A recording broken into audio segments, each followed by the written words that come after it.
One important part of parenting needs to be your ongoing education that maximizes the opportunities and privileges of being an adult.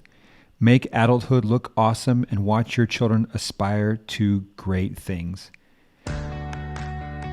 My name is Eric Orton. I'm Emily Orton. This is the What Could Go Right podcast, and here we talk about personal growth, family connection, and raising adult kids. And that's a clip from a quote that we're going to read the full quote from one of our role models, Julie Bogart. But today we're going to dive in and talk a little bit more about double return parenting. If you've listened to some of our previous episodes, we've referenced this, but today I want to just walk you through what it is. It's a model that has helped us in how we've lived our lives as a man and a woman, as a couple, and as parents to our kids. And double return parenting means this. The first return is the benefit that you get as a man or a woman, as a husband or a wife, as a parent, that you get personally from living this way. And the second return, or the double return, is how it benefits your kids as a byproduct. You don't have to do anything extra. They just get the benefit as an add-on, as a bonus feature. It kind of reminds me of when you're on an airplane and they say, put the oxygen on yourself first before you're going to help anybody else. It's like you being able to breathe and think and be conscious is going to be a benefit to everybody else around you in that circumstance. Yeah, taking care of yourself enables you to better serve the people around you. And so double return parenting, we talk about, just so you know what the double is, the benefit that you get first as the parent, as a person, and then the benefit that your child gets or your children get. So, okay, and if you're watching this on YouTube, I'm going to put up a graphic that shows the components of the double return parent model. And if you're listening on the podcast, I'm just going to describe them. So imagine a yin-yang symbol, and in one half it says, grow yourself. We're going to talk about that specifically today, but that's one half of it. And that's kind of surprising. People don't always think of that when they think of parenting. So yeah. So the first part is growing yourself, and the other part of the yin-yang is growing your marriage. Now, if you're married, straight ahead, very simple. If you're not married or divorced or widowed or whatever situation you may be in, just know that that's going to be the person that you're going through life with if you have a partner, or that can also mean the village that you're a part of. You know, that can be your extended family, you know, your own parents if you're teaming up with them, or siblings. I just want you to know that when we say grow your marriage, you might need to adapt that, but that's what we're talking about. The team with which you are moving through life, and especially the team that you are working with to raise your kids. Mm-hmm. So, okay, imagine over the top of that now a circle that's divided. And the top part says encourage, the bottom part says trust, and right in the middle says love. That's the whole thing. Grow yourself, grow your marriage, encourage, trust, love. Again, if you're on YouTube, you can see it visually. If you're listening on the podcast, you get it. And so we're going to today talk about just this one part of grow yourself.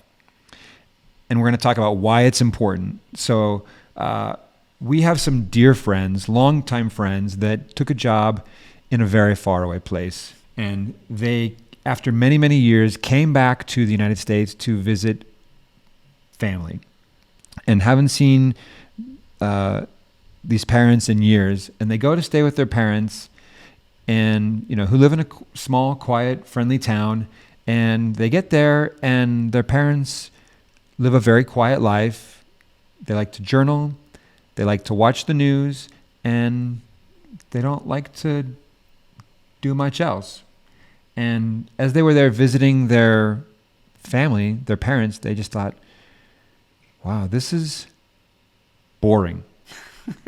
And we don't want to be here. And so they spent some time there, but as quickly as they could, they said, we're out of here. Because they were spending a couple of months here in the United States, or at least many weeks. And they just decided to kind of cut this trip short, this stay with family. And it was sad for me to think that they'd come all this way after all this time to spend time together, and how disappointing that was. Missed opportunity. So this is one example of what not to do on the side of the parents specifically. because this is an example of, by not growing yourself and being engaged in life and actively developing, their adult kids and grandkids did not want to be around them. Yeah, they had nothing to really connect with or look forward to together. I have a story. It's a little bit of a variation on that, but it is there. One of my friends has a parent who was very actively involved in their own life until their partner passed away, and then suddenly came looking to the family to fill every need, every social need, every emotional need, time, activities, all of those things suddenly were putting that drain onto their adult married kids who are raising their own kids, and always very critical and unyielding in being able to compromise and say, I'll come to you. It's always like, you must come to me. You don't come to me enough. You don't come to me in the right ways. And you're not filling all the needs that I have. And that's not really sustainable. And so the more this grieving parent wanted to require from their adult children and guilt them for not showing up enough for them, the more the children wanted to stay away and run their own lives and not bend over backwards to try to meet those needs, because no matter how much they offered and how much they showed up, it was never enough. It was never met with gratitude. It was never satisfying. And that also is a missed opportunity. And just a couple of things could really change it. Thank you so much for coming. I love to see you. It's always so good when I get to be with you. I'm happy to come to you. I want to be involved in your life, and I will make the effort to show up where you are, because I recognize you are in the thick of commitments and I have some flexibility. Like just a little bit of shift like that, and everybody would say like, I want to be there. I want to be there. I want to be with you. I want you to be with me. I want you in my life. But when we're a wet blanket, nobody wants that. As much as we love each other, we just avoid it because it's unpleasant. So these are two examples of what not to do. Mm-hmm. And you might, if you're a grandparent and you have older kids that are married, you might be listening to this story from one side. And if you are, the parent that has younger kids and you're interacting with your retired parents or your widowed parents, you might be listening to it from another perspective. But either way, the principle holds true that we're going to talk about, which is the need to continue to develop and grow ourselves as individuals well into adulthood, ideally all the way through life. And today, the main thing that we want to share with you is this quote that I shared at the very beginning by Julie Bogart. And this comes from her book, The Brave Learner. And we've been a big fan of Julie for a long time. And we're grateful to be acquainted with her. And so it's long. So Emily and I are going to tag team and read it together. So I'll read the first bit. Children know the day will come when it's up to them to live alone and pay the bills. What they also know is that their independence can mean all kinds of delicious opportunities for adventure. Or not. You're their chief role model for adulthood. When they look at you, what do they see? Do they see an adult who makes adulthood look awesome? Or do they see adulthood as a painful sacrifice filled with endless responsibilities and little pleasure? Because our kids are with us all the time, how we live our adult lives is even more critical to how they envision their futures. Do you relish your adult life, or is it on hold until your kids are grown? Are you stretching yourself to have new experiences, learning for its own sake, talking about books and movies, exploring new places without your kids? If you have a paying job, do you share about it with pride or complain about it as tedious and stressful? Some kids resist growing up simply because adulthood on display holds no magic for them, only weary responsibility. One important part of parenting, then, needs to be your ongoing self-education that maximizes the opportunities and privileges of being an adult. Make adulthood look awesome and watch your children aspire to great things. In fact, your strongest gift to your teens is taking real pleasure in your skills, talents, and opportunities, not theirs. Again, Julie Bogart, Brave Learner. From The Brave Learner. I have seen people come to tears in reading this quote and realizing, wait a minute, I've been sacrificing so much, thinking that I was sacrificing for them and living this like hard, unenjoyable, tedious life because I think the reward is that these people I love so much are going to receive a benefit. And without realizing the whole time, you're showing them, wow, being an adult looks like a real drag. It looks terrible. Like, it looks miserable, and I don't really want to do it. Whereas if you could then say, I'm going to show my kids what it looks like to pursue a life filled with things that you find meaningful, worth overcoming obstacles for, aligned with your values. I even believe you could be in exactly the same position. You could have exactly the same job and just change your perspective and say, like, I'm so grateful I get to learn these new things, or I get to work with these people, or like, hey kids, come to work or help me on a project or whatever, and including them and showing them what's cool about it or what you're working on and how you are growing.